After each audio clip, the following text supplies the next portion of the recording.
Most of us are not at our best when we are under pressure. And when you put a bunch of highly pressurized people in a room together, they're all going to be giving out unhealthy, unhelpful behaviors, which, in my mum's language, we rub each other up the wrong way. And I think what's happened over this last 5 to 10 years with all the intensities and the insanities of our working world is that pressure has become so normalized that we've almost forgotten how to behave in a way that is non-pressurized. Everybody is so used to operating at high speed, fifth gear all the time that, has meant that, quite frankly, poor behavior has become normalized in so many workplaces.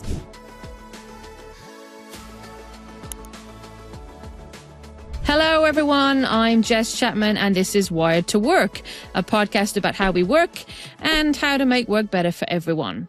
Today, we're talking about something that shows up in every workplace, but doesn't get talked about nearly enough, and that is relationships. More specifically, the one that can be trickiest, which is your relationship with your leader. The truth is, the quality of our work is often shaped by the quality of our relationships, especially with our leader. And yet most of us were never really taught how to handle those types of relationships well. They can be messy, emotional, it can feel scary, we got to manage up, we got to navigate conflict, and showing up with courage when your brain is telling you to back away is all very difficult. So that's why I'm excited to have Kate Franklin with me today. Kate is a brilliant leadership coach, a facilitator, and someone I've had the pleasure with working with in the past. She helps people build confidence, she helps leaders support inclusive performance, and she has this really good ability to cut through the noise, talk about things in practical terms in ways that we all can understand. So today we're going to talk about what's happening for leaders, how to build trust, how to build relationships, and how to feel the fear and do it anyway. So let's get into it. So Kate, thrilled to have you here. Super thank you for joining me all the way from the UK too, because it is Friday evening for you. So very much appreciate that we're taking up your Friday night. Tell us a little bit first about you. Like, why is it you do what you do? Well, it's a joy to be with you. My daughters thought it was terribly glamorous that I'm on a Canadian podcast. So I'm getting a whole load of kudos from my teenagers right now because I was like, everybody in the house be silent. I do what I do. One, because it's the most satisfying job in the entire world, like helping people fix workplace problems and make their work lives better is just the most fun thing I think I could imagine possibly doing. And I came to it because I myself had this massive epiphany when I was only 31 about my engagement with my work. Because I was so fortunate to be sponsored by my employer to work with an exec coach. And it was such an eye-opening kind of moment for me that, wow, I had so much more choice and option within the way I was working than I had told myself I had during my 20s. And I was like, right, I've got to share this knowledge with the world. And right after that, I got an opportunity to move to the States with my husband's career, which, was an amazing opportunity because I was going to get a green card because he's an American. And I was like, all this incredible opportunity to go be in the USA. But it came with giving up the certainty that I had known and the very happy career path I'd been on in insurance where our paths first crossed many moons ago. And that led me to I've got to find my place in this weird new world where I don't have any connections and I don't have any identity. And I was determined not to just rush into a USA employment contract, which would only give me 10 days holiday a year, please. So I was like, well, what do I do then? How do I figure out what I am in this place? So I just signed up to all the training that I could find in Washington, DC. And one of those things happened to be business coaching. And within the first 3 days of that training, I was like, oh, this is what I'm supposed to be doing. And I came home and said to my husband, I'm going to start a coaching practice. And he was like, great, what's that? So that was the beginning. And that was in 2005. And I have not looked back. It's been an absolute joyous process. Well, I absolutely think you found your place. It's an interesting point, actually. There's some point later in the series, I want to have a conversation about the role of work and belonging. because you probably don't. Do you know who Zita Cobb is? If you're in the other side of the world, that might not. No. So Zita is a fairly well-known entrepreneur here in Canada, who built something called the Fogo Island Inn, which is off the coast of Newfoundland, which is a spectacular organization, and it's a social enterprise. Zita's whole ethos is the importance of place and being rooted in place. And for me, that kind of, there's lots of nuances to the way she describes it. I'm sure if she listened to this, she'd be like, Jess, there's like other things you should have said. But for me, it comes back to the notion of community. And I have reflected a lot on similar experience to the one you had around moving. So I realized I had moved 18 times in the first 30 years of my life. And so like sometimes only to different places in relatively close communities, but then you are no longer rooted in place, right? You no longer have attachment to community in the same way. And I think that I then started to look at work as that's my community. But I don't know that we really talk about work that way or think about work that way, but that's kind of what you're describing. How do I find my community in this place where I am now? And for lots of people who are more globally mobile, or for those of us that are changing career paths and moving around, we have lost our connection to community. I think we have started to try and find that same sense of belonging somewhere in our workplace. So that's probably a much bigger conversation for later on in the series, but I'd love to have your chat perspective on that at some point in the future, because I think that speaks to the way the world is going. A lot of people don't feel connected to their local community, and then other things need to kind of fill in the gaps. Yeah. But for today, I want to talk relationships. So can't think of anything that affects the world of work more than the joy of relationships. And I think you and I spend a lot of our time having conversations with people because the relationships that they have are not the relationships that they would like to have. And since we spend a third of our lives at work, 8 hours of your 24 hours is spent in the workplace, wouldn't it be nice if we had fantastic relationships with people? So like, what's your take? Why is it so hard to have great relationships at work for people? We have friends, we have family. Why is it at work we seem to hit a wall? Brilliant question. And of course, there are many things, but there are two things that really stand out for me most. One is most of us are not at our best when we are under pressure. And when you put a bunch of highly pressurized people in a room together, they're all going to be giving out reasonably unhealthy, unhelpful behaviors, which, you know, in my mum's language, I like to bring everything back to the way my mum or my nan would say it. We rub each other up the wrong way. Like, it's just, you know, and I think what's happened over this last 5 to 10 years with all the intensities and the insanities of our working worlds is that pressure has become so normalized that we've almost forgotten how to behave in a way that is non-pressurized. Everybody is so used to operating at high speed, fifth gear all the time, that, you know, that has meant that, quite frankly, poor behavior has become normalized in so many workplaces. So that's part of it. I do think, like, if you dissect, if I step back and look at all the relationships I've coached in the workplace, all the individuals I've coached on relationship problems, stress has been probably the primary factor in every single story. It brings out the worst in us, right? I know, like, how much worse a version of me my family gets when I'm stressed out. So there's no doubt that stress is a huge, huge factor, whether it's like hardcore kind of physiological ill stress or just kind of an irritable version on the way to that. It's still not bringing out the best in us. Yeah. The second thing is that I still think, even though we have this wealth of information about positive team culture and positive employee engagement and how those things drive profitability and commercial success, we still haven't quite landed the message that relationships in the workplace are critically important. Which is so fascinating to me, because I feel like, you know, people are more ambitious than ever, but there's still this feeling that like, well, my work is my work and relationships are something that I get to when I've got time. I always tell a story about when I did my coach training. I was in Washington, D.C., and that was why I began to develop a specialism in coaching lawyers, because everybody in Washington, D.C. is a lawyer. And I was in a restaurant one time waiting for a friend who was late for lunch, and I was listening to the conversation of the two lawyers on the table next to me, and one of them was absolutely livid because she'd just come out of a performance review. And she was like, I've worked so hard, the hours I've worked, the money I've created for this firm. And all they wanted to talk about was my personality and how I was like having a bad impact on the people around me.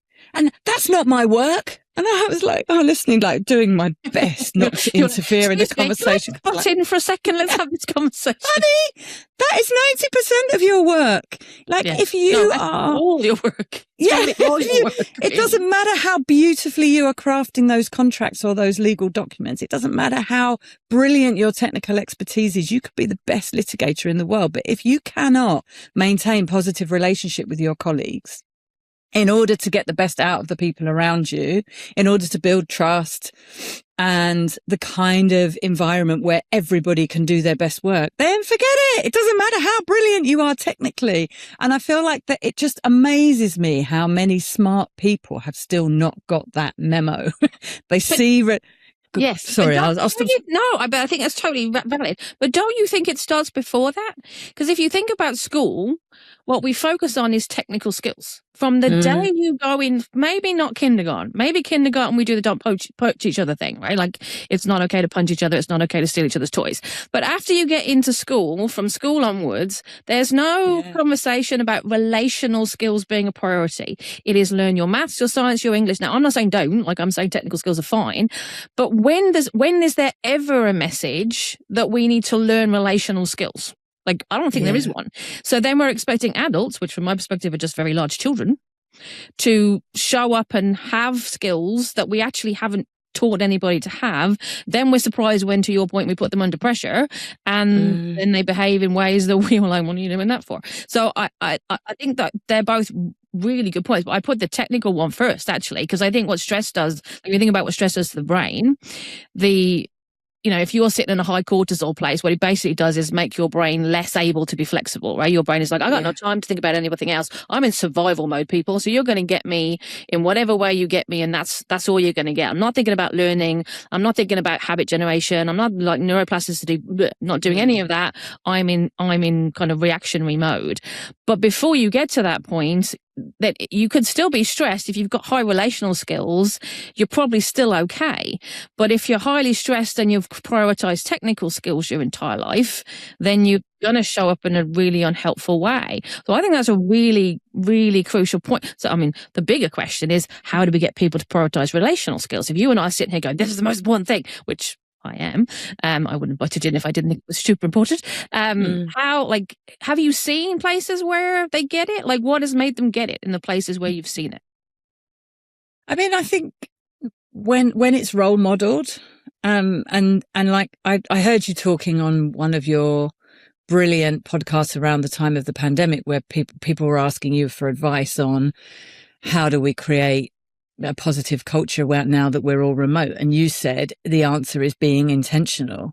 And I'm like, yes, it's that, right? Like if we as leaders can remember to be intentional and to role model great behavior where we demonstrate that we are more than our job role, we are human beings who care about each other and show curiosity in each other's lives, then that generates an environment where everybody else feels okay to do it. But I think also just really simply, like so many things, just talking about it, right? Just talking about how hard it is to make time for anything beyond the transactional, talking about how important it is to laugh at work, to have conversations at work about, what's going on for us outside, the fact that it's just more fun when you can start a meeting talking about something that's gone really well in your life that's got nothing to do with work this week. Yes. So just having the conversation, I think, is a huge part of it, that we underestimate the power of just chatting about stuff, right? Yeah. I mean, your story, I think, is brilliant because it underpins the differences in what happens in organizations, right? So you have a person who has, through whatever mechanism, been told, and that doesn't mean someone said it to her, but she's learned through whatever's happening in the organization that her job is to deliver on the technical aspects of her role and do good contracts, deliver the work quickly and get it out the door, only to sit down and be told that's not at all what she's being judged on. She's being judged on how effectively she works with the team. My guess is No one ever said that to her. No one ever sat down and said, this is what we value, nor was there space created for the time to do that, or the coaching, like with people like you, to help her learn to do that if it's not natural for her. So I think it's, if you don't do the role modeling and you don't create the space, and I'm not saying, I always say this to people, I'm not saying that any business owner or CEO does that on purpose. Like, I know as a business owner, you've been one too, there are times when you are running full tilt and trying to keep the lights on and figuring out payroll and everything else. But as soon as we forget that we are people dealing with people, everything gets worse.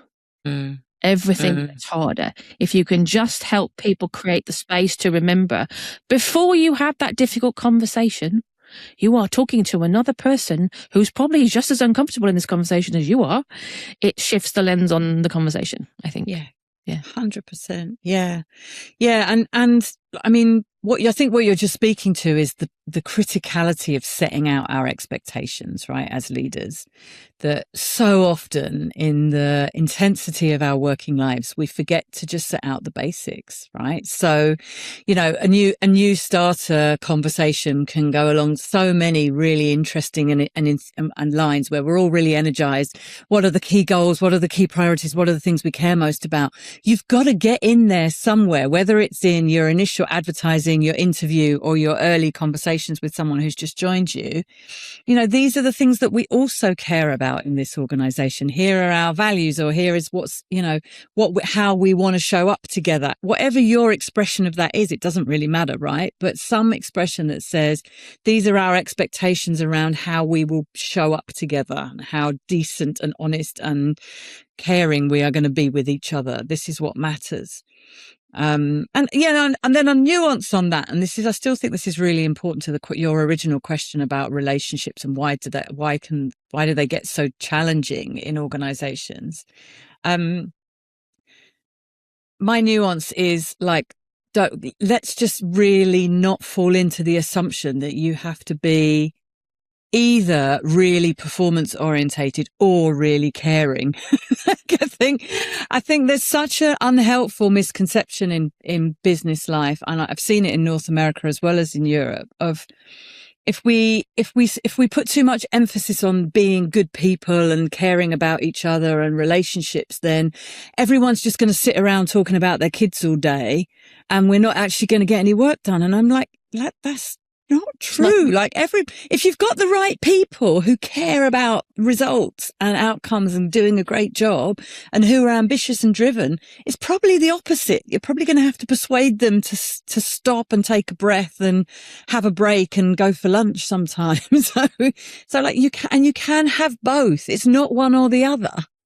No, I think that's really valid, and kind of ties back to the exchange I had with you briefly on LinkedIn around some of the post piece, right? Like this idea that there's only one results-driven culture, right? And that kind of head-down thing. Like people still do not understand engagement. They still do not understand, despite the fact that I think Gallup has done a fantastically good job of raising it and putting numbers to something that is not necessarily a numbers game. Well done. It's still, I think, a checkbox exercise in some places. But even when it's not, what I described to somebody today is it's like we've just layered it on top. So what we did was we said, people need to be engaged at work because we'll get better results. So, okay, leaders, you got to get better at engaging your team. So that's more for you to do on top of everything else we want you to do. Instead of saying, no, actually, engagement is intrinsically about how we come to work, how we shape the work, how you feel about work, what you're doing, who you're doing it with, who you're talking to. And so, yes, the quality of the exchanges is as much about the output as that person is going to deliver as the technical expertise they have or anything else. But I still don't feel like we have, the whole reason that we rebranded the podcast is I don't feel like work works. Right? Like we've created all these systems that are based on 19th century management models where people are units of production, and we need to, if we orient people the right way and put them in a sterile cubicle so they can only look at their computer and do the work, then magical things will happen. That's not real. That's not real life, and it's not real people. So yes, I love the idea of, can we somehow create more space for the connection in what people do every day? And if you have the right people, as you just said, then the conversations and the caring goes hand in hand with the performance. I think that's brilliant. think that's brilliant. Yeah. One really simple habit that we got into as a company right at the beginning of the pandemic that we've passed on to loads of our client teams is just the habit of a numerical check-in. So bearing in mind, most of my clients are financial services people, so we love a number. And this works really well just as a way of being super time efficient. You just ask everyone in the meeting to report on how you're doing today with a number out of 10, where 10 is like, I'm as ecstatic as I could possibly be, and 0 is there's a problem. And usually that just gives you a very, very rapid temperature check. Yeah.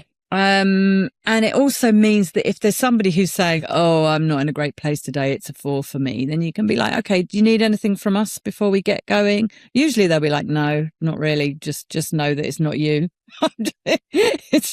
And that's so helpful, right? And then somebody checks in with that individual afterwards and says, anything you need, how's it going?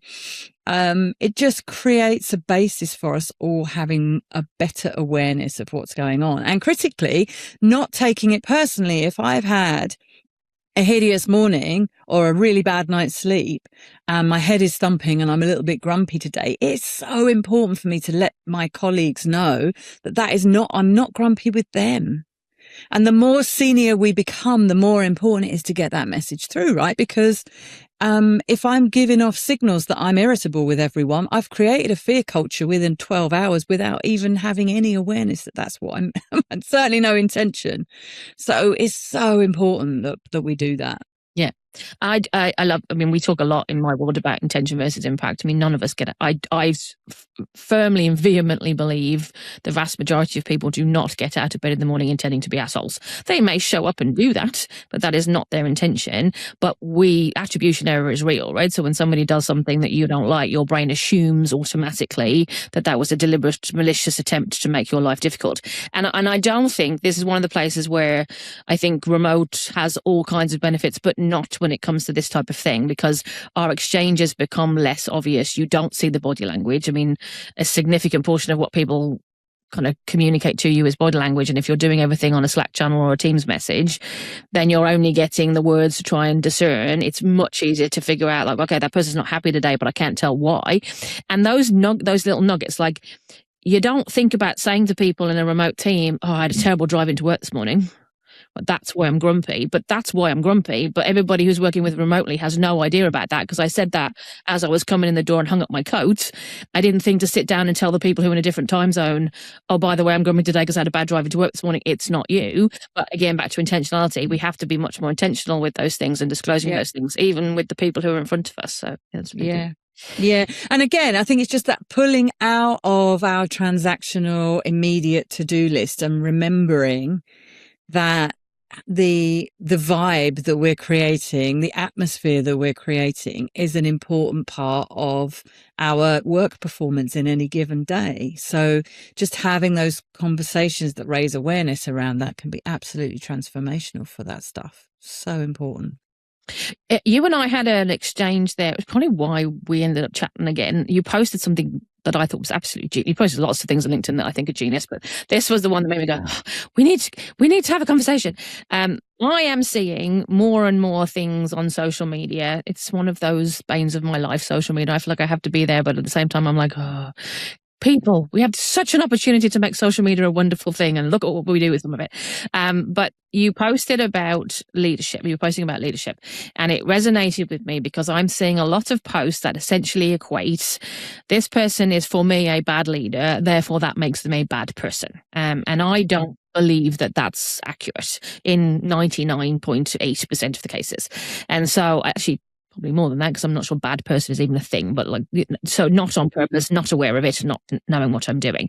And so for me, I'm seeing more and more issues with we are asking leaders to carry a huge amount today. Like I believe that we have a work system that doesn't really work, if it ever did, for how we want to live and what we need from the workplace. And instead of addressing how work works, what we're saying to leaders is you need to fill in the gaps. You need to be good with mental health. You need to be able to handle accommodations. You need to be able to talk to people out of stress. You need to be able to role model how to do everything with the team. You need to be able to pivot in a moment. You need to be able to manage change. You need to be able to like the list is getting longer and longer and longer, and the chances that somebody is capable of doing all of those things well, I think, is incredibly slim.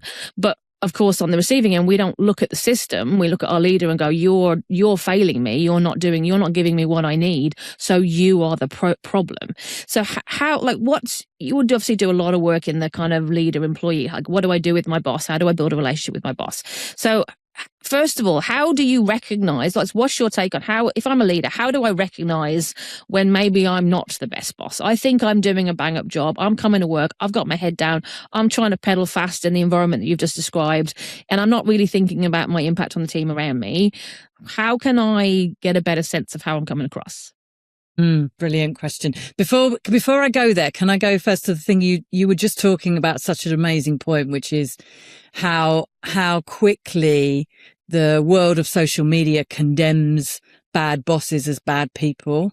And I think yes, I agree with you. We're seeing this massive rhetoric around my boss is toxic or how to deal with toxic bosses. And to a degree, I admit I'm falling into the kind of clickbaity world that we're all in social media, where I talk about my book is going to be called The Bad Boss Guide. And that is a great irony, because in reality, I don't really think there are bad bosses. There might be bosses who demonstrate less than optimum behaviors, or even bad behaviors. Like, let's call it, like, there are terrible behaviors, but that doesn't mean it's a terrible person. Because, like, so if our starting point is we are all deeply flawed human beings, we are all a work in progress, we have all got elements of our character when under pressure are going to leak out, and we're going to be all over the place and have a series of impacts that we never intended. And there are also a tiny minority of people who unfortunately are overrepresented in the upper echelons of large organizations, who are very led by self-interest, and maybe who don't care about their impact. Yeah, they exist. I have become very cognizant of them over the last 10 years in my work, and they are out there. And so there's definitely a chapter of my book that's about recognizing when this is not a relationship that you can make work no matter what you do. I think that's a healthy thing to have back of mind. But most of the time, when a client comes to me saying, oh, my relationship with my boss has broken down, I'm not sure if I can work with this person, this is like, it's come to a head, I think this is like probably time, I'm going to have to resign, they are always amazed by how much more opportunity there is to rework that relationship and to figure it out. And it is, the moments where we come to a conclusion that person is completely hopeless and they do need to resign are actually very, very rare. In my 21 years of coaching, it doesn't happen very often. So I think the first thing we can do when we're in that space of judging and being furious and disappointed and let down and feeling kind of our needs aren't being met by a boss is to just step back and remind ourselves that this too is a deeply flawed human being. And they're not intending, as you say, not rolling out of bed in the morning thinking, right, how can I ruin her day? They are just waking up with the same pressures that we all have and trying to figure it out as they go along and having very little awareness. Yes. So to your brilliant question of how do we know if we are the bad boss, right? Because actually, chances are we're somebody's bad boss. Chances are there's somebody in the world who's not going to like the way I lead things. That's more about me knowing what's working and what's not working for that person. But I have to be aware and open to that. Yeah. And I think we only really understand the impact that we're having on people when we create the conditions for an honest conversation. Right. So like I forget it all the time because I'm always very focused and driven on getting the job done and what can we do next and what's the next priority. But when I remember, I will always say to anyone who's working with me, what's it like for you? You know, I know I've got more power than you in this situation because I'm the one who's paying the bill. Tell me how well I'm using that power. Is there anything I could be doing that would help us work better together? And when you set that scene with a genuine openness to, I don't know what I'm going to get back and it might not be comfortable, it completely changes the dynamic and it enables people around you to say, you know, that you do this thing that's actually it's quite difficult. Yes. And I think when I think back at my life when I was a traditional line manager in a traditional corporate setting, the people I learned most from by far it wasn't the expensive courses with the great big global providers. It wasn't probably even so much the coaches. It was the direct reports who had the guts to say to me, when you did that, it made me feel terrible. And I was like, oh, sorry, Rach. I can hear her saying it now. Yeah. Sorry, Rach. I didn't mean to. That was rubbish. Well, I love your language around we're all deeply flawed human beings. I think that's brilliant. I asked my team, what can I do to make you happier and or more productive at work? That's because they're not the same thing. They are connected, but they're not the same thing. And I want to know about both, like what's getting in the way and what's not making you happy here. And as long as the answer is, I can't think of anything, then we're good. Right. So, and if there is something, then I know about it and then I can do something about it. You made me think about actually when I moved to Canada, back to conditions for feedback provision, because I inherited a team who were lovely, but they kind of been managed by somebody who's quite distant, both in terms of seniority and geography. I mean, Canada is a massive country, right? So time zones do get in the way of things in a way that being in England, I never experienced until I came to Canada. Yeah. And so when I showed up, I never really thought about it, but I was asking for feedback because there was, one, I'm taking on a more senior position than I've been in before. 2, I'm in another country. 3, I'm in a different business, right? So I'm like, I want to figure this out. Oh, everything's peachy. I'm like, there's no way everything's peachy. There is no way I am not doing something that isn't irritating somebody somewhere or culturally getting it wrong in some way, shape, or form. No, everything is good. And so I kept asking. And then one day I was in the team meeting and I was like, okay, so is there anything like I could be doing differently? And somebody piped up, and I can't remember who it was. Somebody piped up and said, there is one thing. And I got really excited. And then they were like, we don't like the way the envelopes taste. And I was like, not quite what I was going for, but I was like, okay. Okay, thanks very much. That's great. And then I thought about it afterwards and I thought, well, you know what, like it's feedback, so let's do something about it. So I spoke to the mailroom people and we talked about envelopes or whatever and changed up what they do, and we actually ended up just getting them like those little spongy things. Anyway, so we sorted all that, everything was great. About 2 weeks after that happened, somebody came into my office and said, have you got a moment? To which of course I said yes. And they said, something you need to know, you use a lot of language, like jargony language and acronyms that I'm not sure everyone in the team understands. And I was like, there is what I was looking for.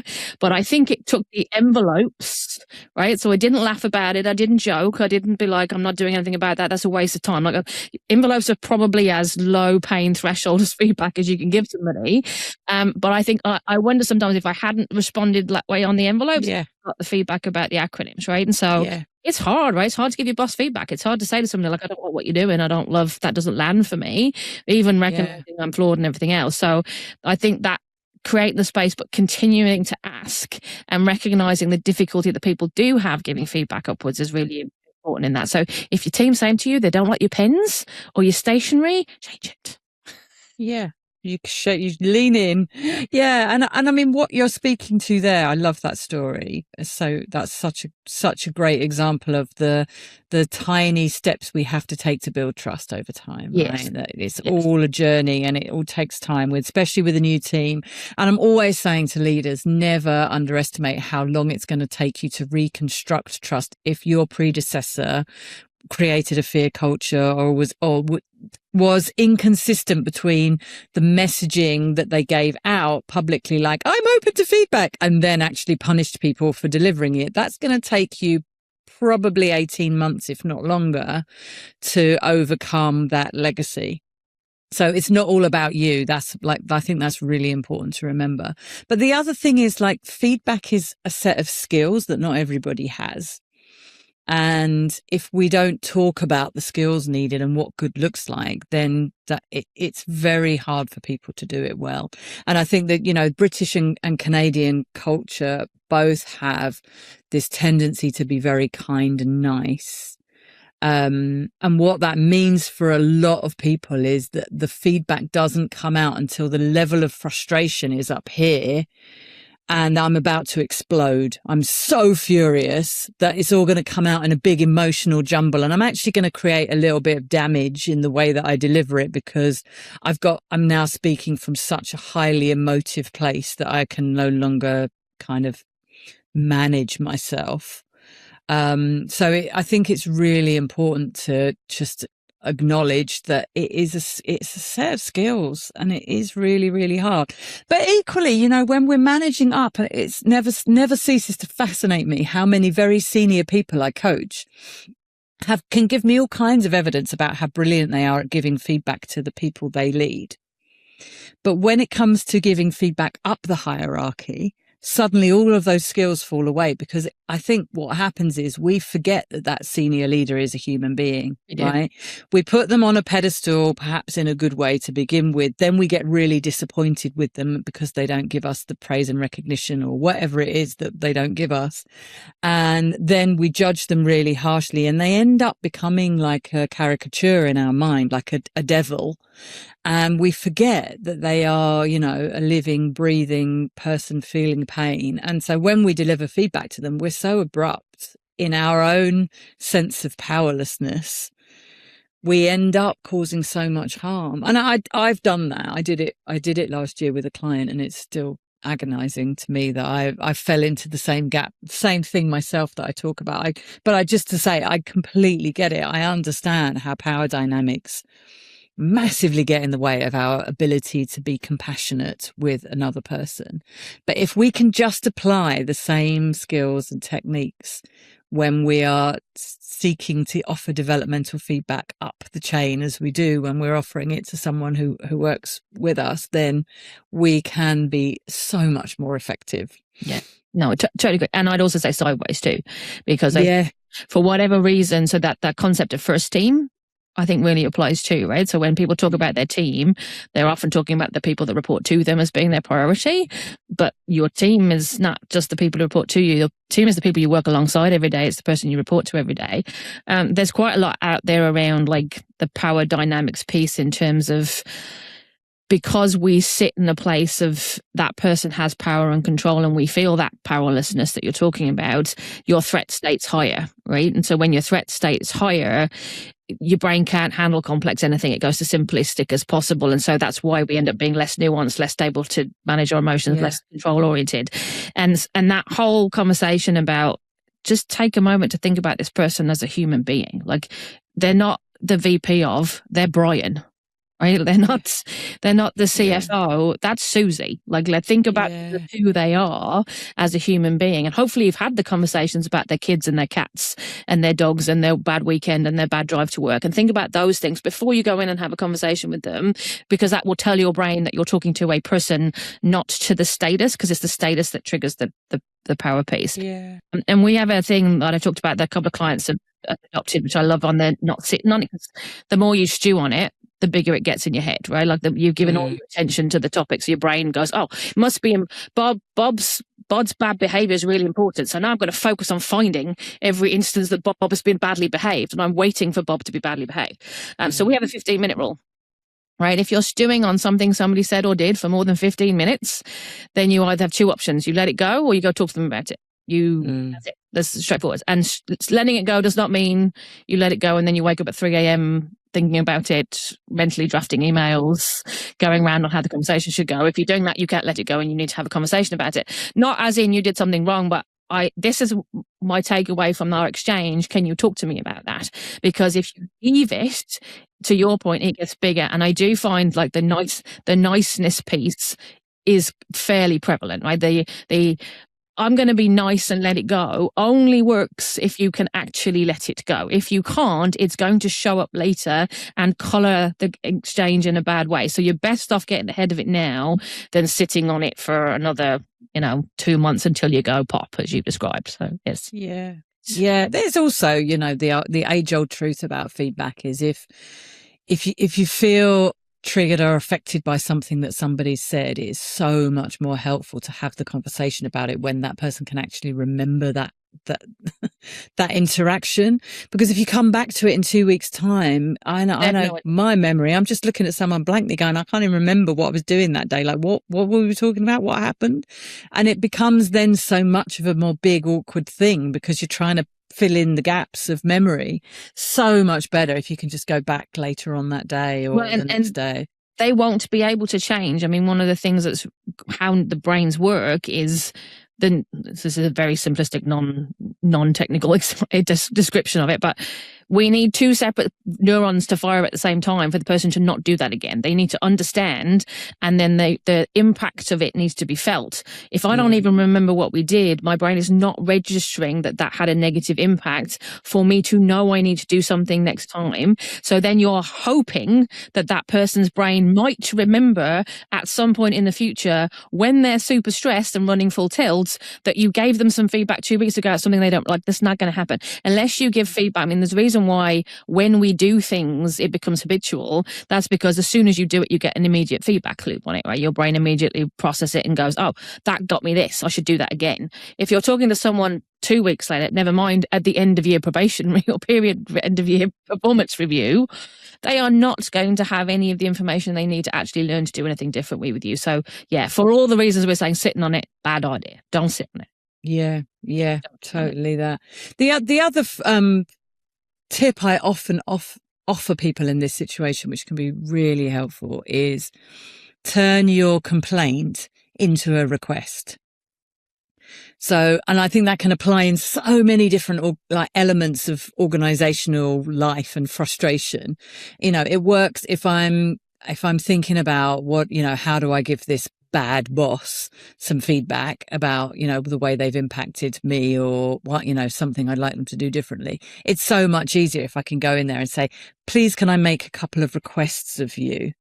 It's so much easier a conversation starter than I need to give you some feedback, which immediately everybody's on the defense and feeling under attack. So if you're leading a team and there's a lot of frustration and complaining in the team, and sometimes, we all inherit challenging setups where maybe you've got a team that's had lots and lots of difficulty before you arrived. And so they've kind of got into the habit of feeling powerless and moaning a lot because that's what powerless people do. They're just getting into the habit of asking them. So let's turn that complaint into a request. So if you reworded that as a request, and like everything with good leadership, you have to repeat yourself so many times till you are absolutely sick of saying it, because the first time you say it, it won't come naturally. But the more we set that up as the frame, the easier it is for people to adjust their language and approach the opportunity to change in a really positive way that doesn't feel like it's a critique of somebody else, but just like a very straightforward, I would love it if we could do more of this, which is just so much easier for everyone to hear. That works on the other side too, right? So what's your ask? Like if the team, if somebody comes to me and is like, I actually had a situation this week where I had two individuals talking to me, the clients actually, the sky was falling, everything was terrible, nothing was ever going to work. We were catastrophizing around everything. And I said, okay, so what's your ask? And then they were like, oh, like I can ask. And I think sometimes it is that piece, right? Like back to the power piece. I think we sometimes underestimate what we have in our control, and particularly in organizations where there are hierarchies and decision-making frameworks and races and all the rest of it. Can I do that? Am I allowed to do that? Gets in the way of, and if it's relationships, why not? right? There's watch your ask. So I love that, like encouraging people to make the ask, but if also you're the boss on the receiving end of all that negativity, maybe you should ask what's the ask and see if they give you anything like to add to, positive to work with. Yeah. Which brings us back very beautifully to the fantastic question you asked before, which I didn't answer yet, which was how do we, as a leader, how do we know if maybe we're not having the desired impact, and maybe are we the bad boss? And I think we've all been there where we've woken up in the middle of the night going, oh my God, it's me, isn't it? I'm the problem here. And if you haven't ever woken up in the middle of the night thinking that, and you have been a leader for some time, then maybe you are the problem. Maybe you should reflect a little bit more. Yeah. Yeah. But I mean, I think the Gallup data point that I always come back to, I think is so sobering, is that 70% of the variance in a team's employee engagement data is about the leader. Right. Because I think bad leaders will have this whole litany of excuses for why the morale and the energy on their team is low. It'll be because, their boss's expectations are unrealistic. It'll be because the system that we brought in is creating loads more complexity and work that, nobody anticipated, and it's not working for us. It's all about IT, or, it's because we can't pay them what we need to because we're, as a company, we're not prepared to keep up with market pay. There's always this set of things that are kind of institutional that a team leader will have to blame. And yes, of course, there is always truth in those things, right? Yes, they are factors. Car parking is the other one, right? The little things that are sometimes the worst. Everywhere in the world, car parking is one of the problem. But when you take a step back from all of that, what Gallup have demonstrated over like millions of data points and decades of research is that the team leader, when they show up in the right way, they can bypass all of that, because that actually only counts for 30%, all of those company-wide factors. If you've got a team leader who you trust, who empowers you, who is clear, who knows what matters to the organization, and who shows you that they care about you as a person and they care about your career and your learning, then you can find a way to break down all of that stuff and get on and have a good week anyway. So I think if there is a team that is generally down in the dumps, or there are problems in the way they're interacting with each other, I am always most curious about the leader and the impact of that leader. And I think that's a healthy place for us all to begin. And that doesn't mean, going back to what you said about, Canadian workplace culture is so kind and nice and sometimes a little bit too nice. That doesn't mean that we all have to show up and make everybody happy. Mm-hmm. Yeah. Right? It's also about considering really clinically and objectively, are these actually the right people? If I was starting this organization afresh next week as a completely new entity, which one of these people would I bring with me? Because if it is only 3 out of 10, then you need to have some really hard conversations with yourself and say, maybe there's some bigger questions here. And there are some people who are just, through no fault of their own, have become the wrong fit because the organization's changed beyond recognition around them, or, the role requirements have changed. Things move fast in our environment, and that means that role requirements will move on. It doesn't mean anybody's bad or wrong. It might just mean we're no longer well cast anymore. So we need to think about recasting. And that is, tough, but you can't. My brilliant business partner Elise says you can't set yourself on fire to create warmth for others. You can't. If you are a brilliant leader, you can't keep on. You pouring in your own energy and commitment if it's missing on the team. So you got to be really clear: are these the right people? If the atmosphere is consistently bad for a long time. I think that goes back to what you said earlier, though, right? So there's that, if we are avoiding those conversations, if we are attempting to cross our fingers and hope that somehow miraculously Fred's going to get better and start doing the things he hasn't been doing for the last 2 years and everybody knows he's not ever going to do, but you don't want to have the conversation with it.